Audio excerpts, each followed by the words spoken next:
নাহমাদুহু ওয়া নুসাল্লি আলা রাসূলিহিল কারীম আম্মা বা'দ। আমাদের সমাজে এমন কিছু মানুষ আপনি দেখবেন যাদেরকে সবাই ভালোবাসে। কখনো সাহায্যের প্রয়োজন হলে কিংবা কোনো পরামর্শ করতে চাইলে সবাই তার কাছে দৌড়ে যায়। মা বাবার কাছে সে একজন বিশ্বস্ত সন্তান, বোনের কাছে প্রিয় একজন ভাই, বন্ধুবান্ধবদের জন্য আস্থা ও ভালোবাসার প্রতীক। সমাজের মানুষের কাছে সে একজন উপকারী ব্যক্তি। প্রতিদিন সে অসংখ্য মানুষের কাজে আসে, অনেক মানুষের সমস্যার সমাধান করে, অনেক মানুষকে নানান বিষয়ে পরামর্শ দেয়, কাউকে কর্জে হাসানা দেয়, কারোর জন্য সুপারিশ করে, কাউকে ভালো দিনদার পাত্রের খোঁজ এনে দেয়, কাউকে হাত ধরে মসজিদের দিকে নিয়ে যায়। এভাবে তার দৈনন্দিন জীবন হয়ে ওঠে অসংখ্য উপকারের উৎস। তার উপস্থিতি তার আশপাশের মানুষের জন্য অনেক বড় রহমত। তাকে সবাই ভালোবাসে, তার মা বাবার জন্য দোয়া করে। অনেক মুরব্বী তো বলেই ফেলেন এমন একজন সন্তানের পিতা হতে পারা অনেক বড় সৌভাগ্যের ব্যাপার। অনেকে বলেন এরকম ছেলে আর 10টা থাকলে আমাদের সমাজটা আরও অনেক সুন্দর হতো। প্রিয় ভাই, এমন একজন উপকারী মানুষ হতে আপনার কি মন চায় না? আজকে থেকে নিয়ত করুন আপনি একজন উপকারী মানুষ হবেন। আল্লাহি, যদি এমন একজন মানুষ হতে পারেন আপনি জীবনের নতুন এক মজা খুঁজে পাবেন। জীবনটাকে আপনার সুখ ও শান্তির বাগান মনে হবে। আপনি অন্তর্ভুক্ত হবেন মুসলিম সমাজের শ্রেষ্ঠ মানুষদের তালিকায়। সুনানে তিরমিজিতে বর্ণিত একটি সহিহ হাদিস এসেছে, হযরত আবু হুরায়রা রাদিয়াল্লাহু তাআলা আনহু বলেন, একবার রাসূল সাল্লাল্লাহু আলাইহি ওয়াসাল্লাম বসে থাকা কয়েকজন লোকের কাছে গিয়ে বলেন, তোমাদের মধ্যে সবচেয়ে উত্তম কে আর সবচেয়ে নিকৃষ্ট কে, তাকে আমি তোমাদের জানিয়ে দেব না? এই প্রশ্ন শুনে সবাই চুপ করে থাকে। তিনি পরপর 3 বার একই প্রশ্ন করেন।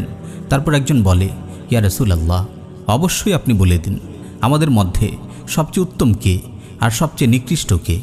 তখন রাসূল সাল্লাল্লাহু আলাইহি ওয়াসাল্লাম বলেন, খায়রুকুম মান ইউরজা খায়রুহু ওয়া ইউ'মানু শাররুহু ওয়া শাররুকুম মান লা ইউরজা খায়রুহু ওয়া লা ইউ'মানু শাররুহু। তোমাদের মধ্যে সবচেয়ে উত্তম ব্যক্তি হলো সে যার কাছ থেকে কল্যাণের আশা করা হয় এবং যার অনিষ্ট থেকে মানুষ নিশ্চিন্ত থাকে। আর তোমাদের মধ্যে সবচেয়ে নিকৃষ্ট হলো সে যার কাছ থেকে কল্যাণের আশা করা হয় না এবং যার অনিষ্ট থেকে মানুষ নিরাপদ থাকে না।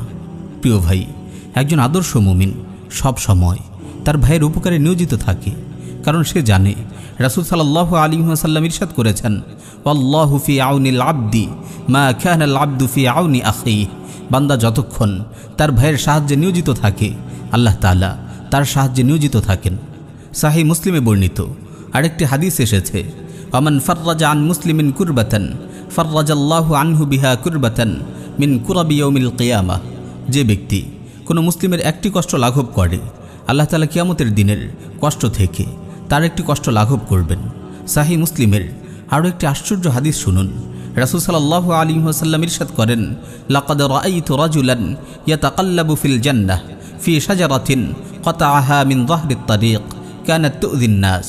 আমি এক ব্যক্তিকে দেখেছি, সে জান্নাতের নিয়ামতের উপর গড়াগড়ি খাচ্ছে।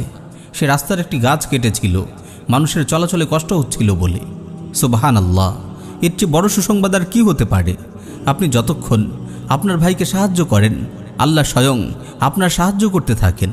আর আপনি যদি আপনার ভাইয়ের একটি কষ্ট দূর করেন কিয়ামতের কঠিন মুহূর্তে আল্লাহ আপনার একটি কষ্ট লাঘব করবেন। সামান্য একটি গাছ কেটেছে বলে লোকটি কত বড় পুরস্কার লাভ করেছে দেখুন। প্রিয় ভাই, আসুন আজ থেকে আমরা উপকারী মানুষ হওয়ার শপথ গ্রহণ করি। দুনিয়া ও আখিরাতে আমাদের সাফল্য ও কামিয়াবির পথ সুগম করি। আল্লাহ তাআলা আমাদের সবাইকে কবুল করুন। আমিন ইয়া রাব্বাল আলামিন।